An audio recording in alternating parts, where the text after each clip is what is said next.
देख रहे हैं नेटवर्क 33 राजकुमार के साथ। तो चलिए बढ़ते हैं आज की कहानी की ओर। दोस्तों, एक बड़ा और घना जंगल जिसके बगल से सटा हुआ एक छोटा सा गांव, जिसमें खिलते हुए फूल और उनकी महक से सब कुछ मानो जैसे उजागर होने लगता था।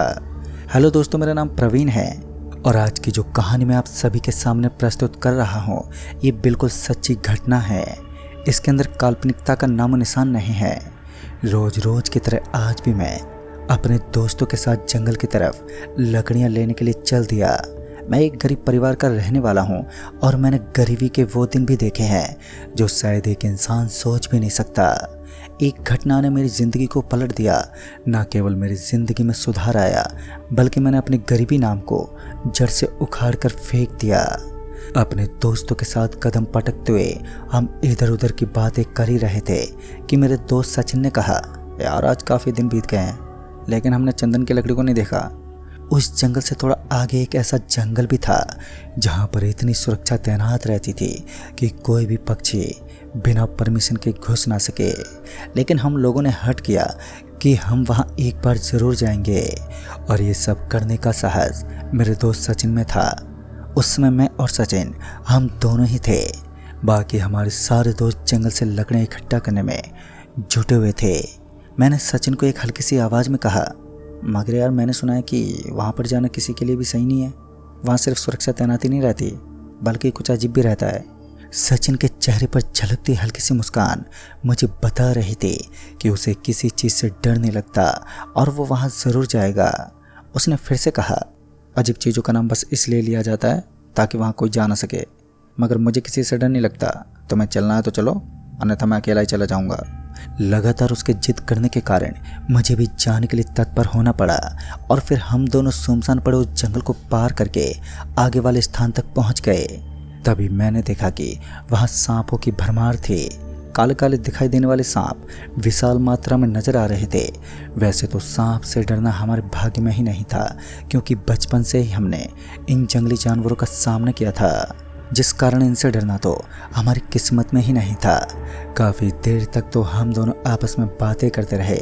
फिर हमें एक आदमी दिखाई दिया। पता नहीं क्यों, लेकिन वो आदमी दिखने मात्र से ही खड़ूस लग रहा था। पहले तो मैंने उसके ऊपर ज़्यादा ध्यान नहीं दिया, लेकिन बाद में जब हमें लगा कि अब हमें आगे बढ़ना चाहिए, तब उस आदमी की दृष्टि हमारे ऊपर पड़ गई। उसने आवाज़ देते हुए कहा, कौन है वहाँ पर, सामने आओ। लेकिन हम दोनों डर के मारे सीधे एक पेड़ के ऊपर चढ़ गए। पेड़ के ऊपर चढ़ने के बाद हमें थोड़ा धैर्य जरूर मिला, लेकिन कहीं ना कहीं हमें ये विश्वास भी था कि अब हम दोनों बचने वाले नहीं हैं। यहाँ के लोग ज़रूर हमें पकड़ लेंगे। और मैं अपने दोस्त सचिन पर चिल्लाता रहा कि तेरी वजह से आज हम यहाँ पर फंस गए और अब हम दोनों को एक कड़वा दंड भी मिलेगा। क्या पता हमें कैद करके कहीं दूसरे स्थान पर भेज दें। लेकिन जो घट चुका था उसे वापस बदलना तो हमारे बस में नहीं था, मगर अब हम अपनी जान बचाने की कोशिश ज़रूर कर सकते थे। पेड़ से ना उतरना इस वक्त हमारे लिए सही था। हमें जितना भय लग रहा था उतना लगना एक लाजमी सी बात थी, क्योंकि हम एक ऐसे स्थान पर थे जहां सरकार के साथ साथ बगल वाले गांव के लोगों ने भी जाने से रोक लगाई थी, क्योंकि वहां पर छोटे बच्चों की बलि दी जाती थी। कहते कि उस जंगल के अंदर एक झोपड़ी है और उस झोपड़ी के पास कोई नहीं जाता। जो भी वहां पर जाता है तो उसकी बलि चढ़ा दी जाती है। और यही बात हमारे अंदर डर की एक कूटनीति भर रही थी। बार बार हमें इस बात का स्मरण हो रहा था कि कहीं इस बार हमारी बलि ना चढ़ जाए। इसी दौरान हम दोनों दोस्तों को उस पेड़ के ऊपर से सरसराने की आवाज़ सुनाई दी। वो आवाज़ कुछ इस तरह की थी मानो कुछ तेज हवा का झोंका एकदम से निकल गया हो। हम दोनों एक दूसरे का मुंह ताकते रहे, लेकिन ताजुब तो इस बात का था कि इस आवाज़ का कोई भी स्रोत नहीं था। फिर मेरे दोस्त ने नीचे उतरने को कहा, जो कि लगभग सूरज ढल चुका था और अंधेरा भी होने को आया था। और शाम होने के बाद जंगल में हमारा रुकना बिल्कुल भी ठीक नहीं था। इससे पहले हम नीचे उतर पाते कि हमें पेड़ के नीचे कुछ दिखाई दिया। शायद ये वही सुरक्षाकर्मी था जिसके हाथ में एक बड़ा सा डंडा था। विश्वास तो मुझे भी हो चुका था कि अगर इसके सामने नीचे उतरे कि यह डंडे से अच्छी तरह से सुताई करेगा और दूसरी सजा देगा। अब हमारा हृदय पूरी तरह से कांप रहा था। इस पेड़ से नीचे उतरना भी हमारे लिए सही नहीं था, तो ऊपर रुकना भी कतई उचित नहीं था। हम दोनों को समझ नहीं आ रहा था कि हम करें तो करें क्या। और तभी कुछ ऐसा हुआ जिसकी हमें आशा भी नहीं थी। उस पेड़ की एक शाखा खुद पे खुद ही टूटकर नीचे गिर पड़ी, जिस वजह से वो सुरक्षाकर्मी पेड़ की तरफ देखने लगा।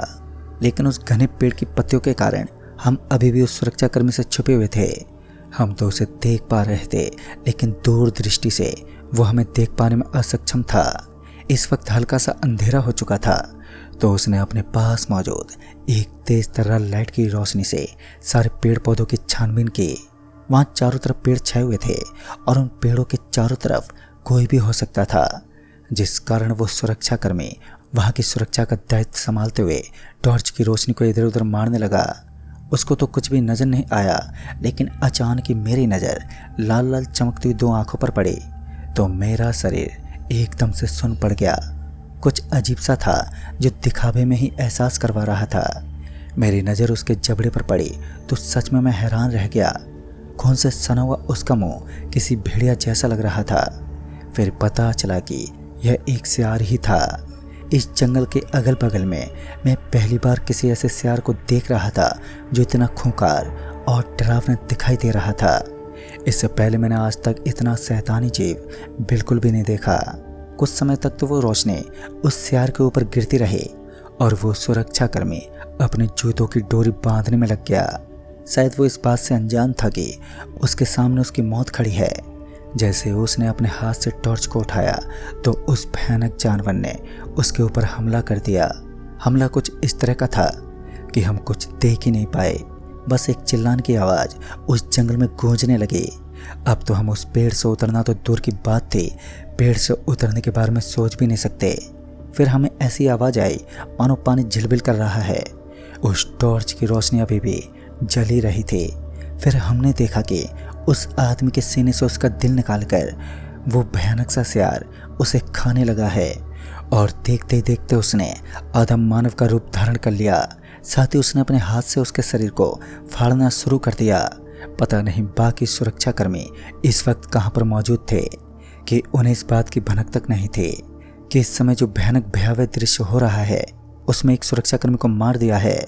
हम भी मजबूर थे कि हम किसी की मदद नहीं कर सकते थे, पर मेरे दोस्त ने मेरी तरफ इशारा करते हुए एक बेहद धीमी आवाज़ में कहा, अब समय आ गया है हमें यहाँ से नीचे उतर कर भागने का, वरना हमारी भी यही दशा होगी जो इसकी हुई है।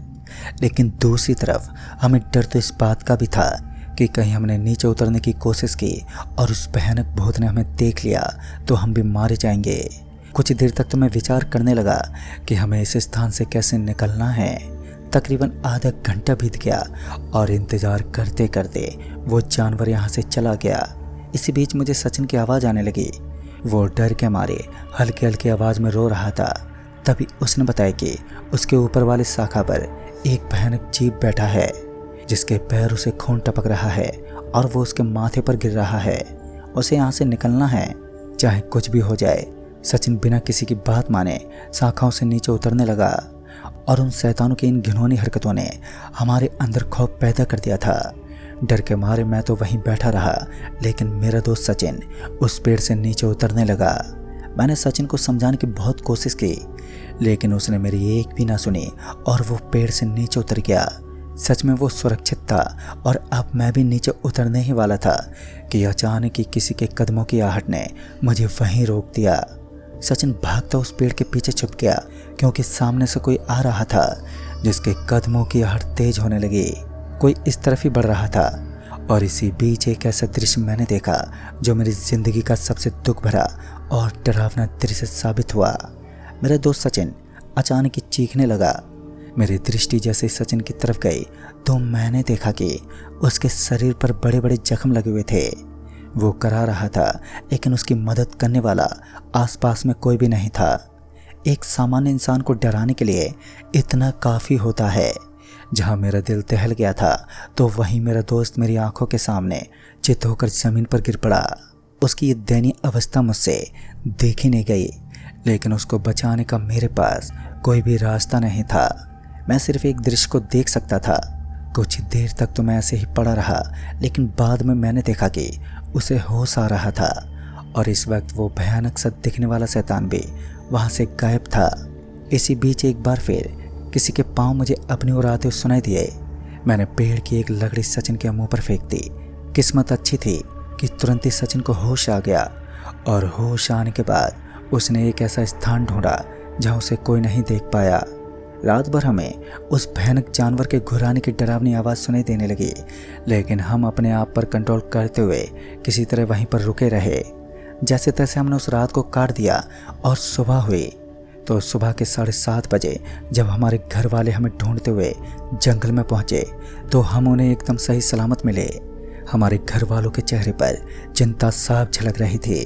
हमने उन्हें पूरी बात बताई तो उन्होंने हमें काफ़ी डांटा और बाद में उन्होंने बताया कि इस जंगल में एक ऐसा शैतान रहता है जो इंसानों का दिल खाता है। वो हर किसी इंसान के शरीर को फाड़ देता है और उसके अंदर से मांस निकालकर उस इंसान का दिल चबाने लगता है, जिससे उसकी शक्तियों में ग्रोथ होती है। सिर्फ किस्मत वाले ही लोग उसके चंगुल से बचकर निकल पाते हैं और शायद हम उस बेहद शानदार किस्मत लोगों में से एक हैं जो उस राक्षस के मुंह में जाकर भी जिंदा बच गए। दोस्तों, आज हमें इस बात का कोई मालूम नहीं है कि क्या वो राक्षस आज भी किसी बहरूपिया के रूप में उस स्थान पर निवास करता है, क्योंकि उसके बाद मैं कभी भी उस जंगल में नहीं गया। तो दोस्तों, इस कहानी में बस इतना ही। तब तक के लिए बाय एंड टेक केयर।